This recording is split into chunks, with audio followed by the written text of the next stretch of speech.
Hello and welcome back to Road TRIpVIA, the once-a-day road trip trivia quiz. Today's episode is number 946 and the category is Brainy Wednesday, number 3. Now, since there's only 6 more quizzes until we get to the final 50 challenge, we're not going to focus on any specific categories. We're just going to do a couple of everyone's favorites. So we're going to do a couple of Brainy Tuesdays/Wednesdays, a couple of Friday night pub quizzes, and a couple of lightning rounds to get us in the mood for the final 50. Good luck. Question 1.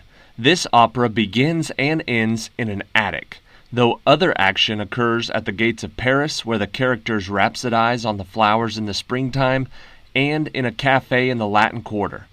What is the name of this Puccini opera which provided the story for Jonathan Larson's musical Rent?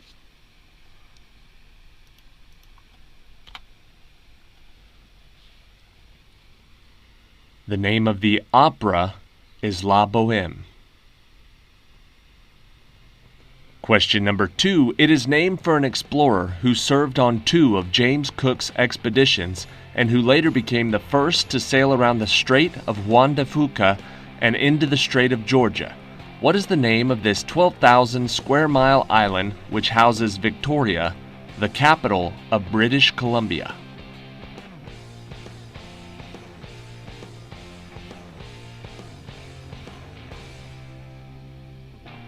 That island is Vancouver Island. Question number 3. She killed her husband's evil uncle Peleus, sent a poisoned robe to his new wife Creusa, slew their children, set fire to the palace, and fled. What is the name of this Greek sorceress who fell in love with Jason and allowed him to steal the golden fleece?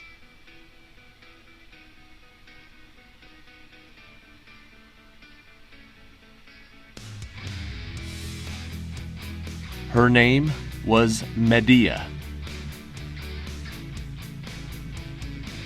Question number 4. Unity, self-determination, collective work and responsibility, cooperative economics, purpose, creativity, and faith. Each one of these principles has a day devoted to it during what week-long celebration started in 1966 by Ron Karenga, whose name comes from a Swahili word for first fruits.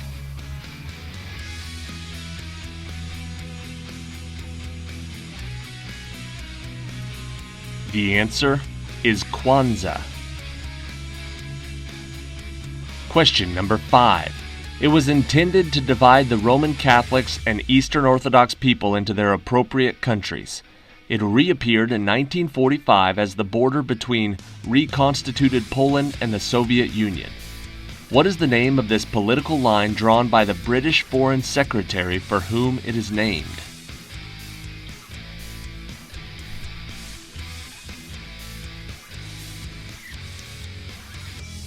That line is called the Curzon Line. Question number 6. An Arab tale claims she had very hairy legs, and King Solomon ordered his demons to create a depilatory for her.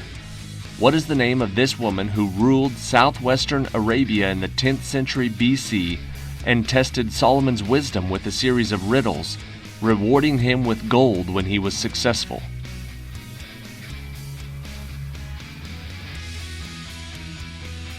That hairy-legged woman was the Queen of Sheba.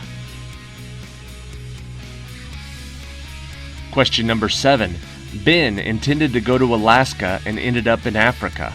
Biff is a kleptomaniac. Happy is a womanizer, and the title character is losing himself more and more in past memories as his job disintegrates. What is the title of this Arthur Miller play about Willy Loman?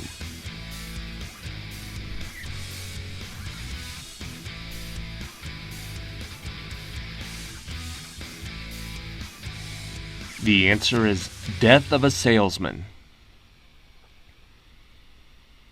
Question number 8. In his Famous Men, he discussed the writings of 135 Christian authors. His feast day is September 30th, and he is renowned in legend for removing a thorn from the paw of a lion. Who is this saint whose Latin Vulgate edition was the official translation of the Bible for centuries?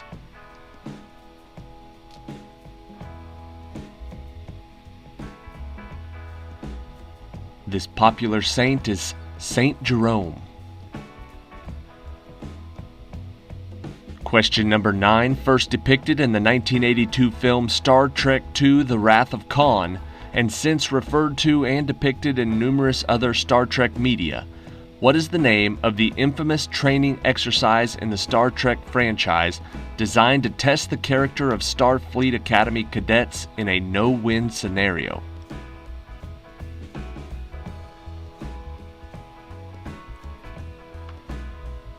That infamous no-win scenario is called the Kobayashi Maru.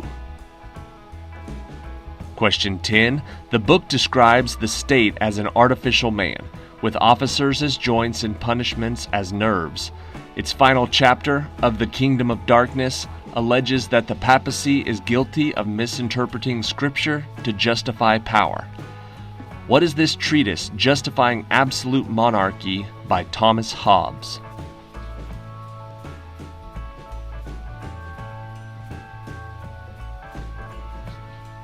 It is called Leviathan.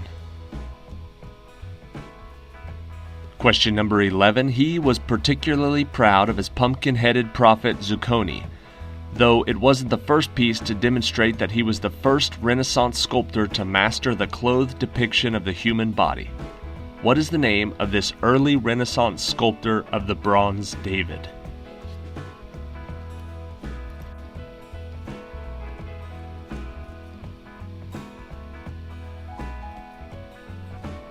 The answer is Donatello.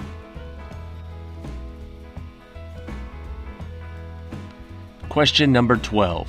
He was killed when he reproved a student harshly and was struck down with his own lyre. But the name of this mythological music instructor lives on as Peter's successor in the apostolic chair and a scripture-quoting, blanket-toting Peanuts character.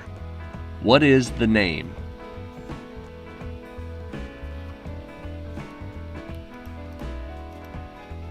The name that works for all three is Linus. Question number 13. The gate theory of pain, stimulated production of endorphins, and the actual existence of meridians are the three major theories of its success. What is the name of this increasingly popular Chinese method of relieving pain and treating disease?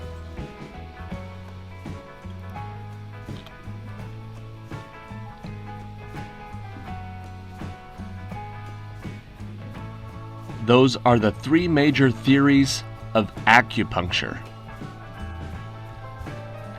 Question number 14. There were 604 of them, and they were divided into three groups: determinatives, phonograms, and ideograms. They fell into disuse after about 300 BC. What are these priestly carvings which figured prominently in the work of Jean-Francois Champollion on the Rosetta Stone?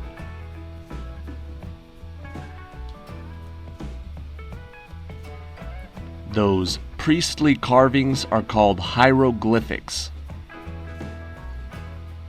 Question 15. Juvenal Urbino in Love in the Time of Cholera, Thomas Stockman in An Enemy of the People, Roger Chillingworth in The Scarlet Letter, John Watson in A Study in Scarlet, Martin Arrowsmith in Arrowsmith, and Robert Jekyll are all fictional characters in what profession?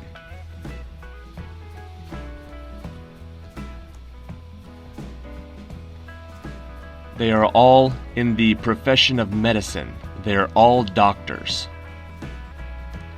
Question 16. The most famous are in the troposphere, where there are three main types: polar, subtropical, and equatorial. The core of strongest winds is about 60 miles wide and can move at about 200 miles per hour. What is the name for these meteorological phenomena?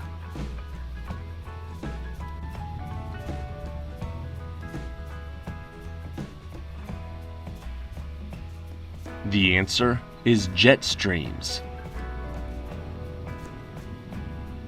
Question 17. Wizard Island is the only one of the three smaller volcanoes to reach the surface of what Oregon lake that is ringed by the caldera of Mount Mazama? A volcano which collapsed some 7,000 years ago and began to fill with perfectly pure water, forming the second deepest lake in the Western Hemisphere.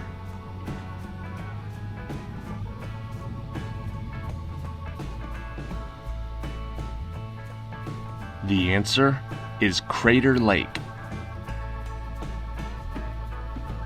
Question 18.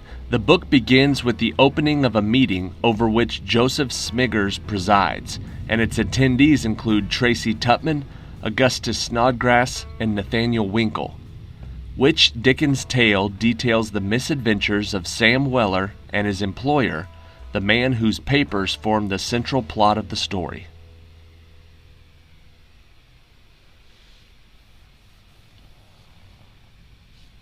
That Dickens tale is the Pickwick Papers.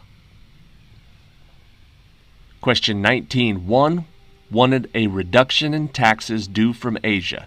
The second wanted land for his soldiers and ratification of his treaties in the East. The third wanted the consulship in 59 BC. They banded together and achieved all their goals. What name is given to this partnership of Crassus, Pompey, and Julius Caesar?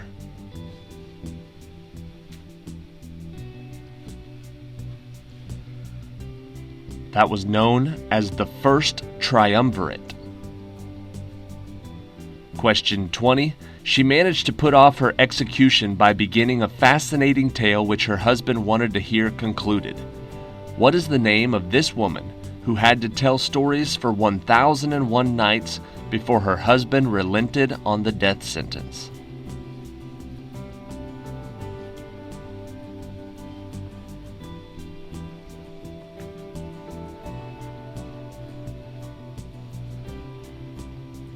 The answer is Scheherazade.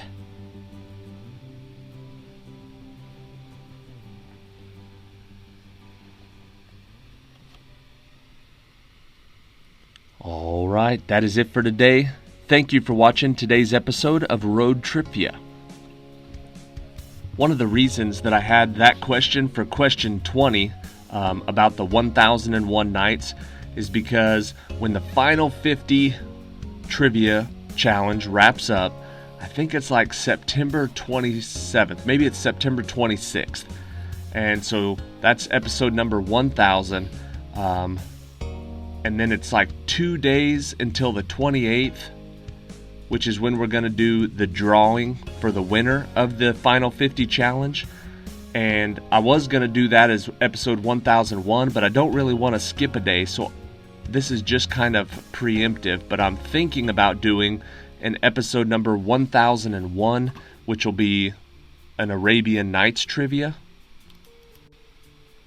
And to be honest, I don't know much about 1001 Arabian Nights. I know like some of the stories are where Aladdin comes from and stuff like that, and I know the story of Scheherazade, but I don't know much about it. But that's kind of the goal, is to do episode 1000, which will be the last final 50, then 1001 will be Arabian Nights, and then on episode 1002, which should start on September 28th my time and go till September 29th, we're going to do a live episode, a nice long live episode, and kind of see how that goes. We've never done a live episode before, so it may fail tremendously, or it might be pretty cool. We'll figure out September 28th. And if anybody knows any good movies that feature 1001 Arabian Night stories, or any place to look up some good information on 1001 Arabian Nights, feel free to leave it a comment below this video, because I will be looking those up while we're doing the Final 50 challenge. Anyways, enough rambling. Let's get on with question 21, the tiebreaker for episode number 946. The name is shared by two American roads. The first runs through New Mexico and is the oldest road in the U.S. The second followed an old trail north from San Diego for 530 miles, connecting Spanish missions together. Its route is closely followed by the modern U.S. Highway 101. What is this name Spanish for the Royal Highway?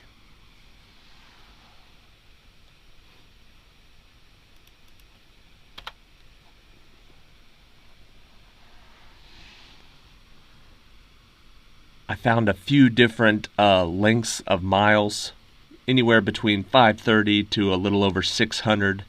This highway, that means the Royal Highway in Spanish, is El Camino Real. All right, that is it for today. Thank you again for watching today's episode. Just so everybody's clear, we have 31 submissions to the Final 50 challenge. That is perfect. Obviously, there's 19 available open spots that if somebody still wants to submit, they can. But I'm traveling for just under a month starting next Monday. So it will be perfect. I've got just enough now to get me through the whole traveling and back to Ohio. So even if I get back and have to write the last 19 myself, that'll be all right because at least I'll be home and I'll have my computer set up and it should be okay. Everybody who's submitted a quiz already that I've emailed back and given you a number, you're in the drawing for the $500. And obviously I will accept any more entries up to 50. And I'll keep accepting them until we get either them filled or where I have to start writing them myself at episode 32. Not a big deal. Like I said, we've got plenty right now, and some of the quality of these random trivia quizzes is excellent. I would say above and beyond what I normally do. So I think it's going to be a great month for trivia. I appreciate everybody who has submitted quizzes. And I think you guys are really going to enjoy the next month worth of trivia. See you tomorrow.